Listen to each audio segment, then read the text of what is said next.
আজি এয়া গোটাই লৈছোঁ নৰসিংহ পাত আৰু ভেদাইলতা পাত একেলগে চব মিক্স কৰি ধুই লৈছোঁ আৰু এয়া পকৰীৰ লগত খাম বুলিহে আনি লৈছোঁ জেঠাইহঁতৰ ঘৰৰ পৰা। আমি এনেকৈ পিচি লৈ পকৰীৰ লগতো খাওঁ আৰু তৰকাৰী বনাইও খাওঁ আৰু মাছৰ লগত একদম তৰকাৰী বনাই খাই বিৰাট ভাল লাগে আৰু জালুক দি দিব লাগে তেতিয়া আৰু ভাল লাগে। আপোনালোকে খাই পোৱা নাই যদি এনেকৈ খাই চাবচোন দেই।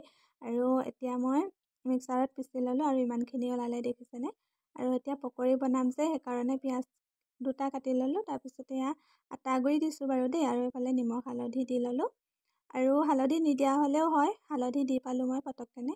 আৰু এইফালে পিচি ৰখা ভেদাইলতাখিনি দি দিছোঁ, পানী অকণমান দিম বেছিও নিদিওঁ আৰু এতিয়া একেলগে মিক্স কৰি লৈছোঁ। আৰু মই গোটেই ভেদাইলতাখিনি দি দিয়া নাই, অলপমান থৈ দিম ৰাতিলৈ শাক বনাই খাবলৈ। আৰু এতিয়া অকণমানেহে দৰকাৰ হৈছে পকৰী বনাই খাবলৈ আৰু পকৰী বেছি নবনাওঁ বাৰু। আৰু এইফালে মোৰ কেৰাহীত তেল গৰম হৈ গ'ল, এতিয়া এটা দুটাকৈ বনাই লওঁ।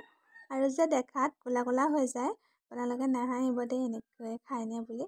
কিছুমানে এনেকৈ নাখাবও পাৰে, আমি খাওঁ আৰু পেটৰ কাৰণে ভাল, সেইটো কাৰণে খাবই লাগে। আৰু আগতে আমাক মাহঁতে এনেকৈ খুৱায়। আৰু মোৰ পকৰী বনাই হৈ গ'ল দেখিছেনে। আজিলৈ ভিডিঅ'টো ইমানেই দেই।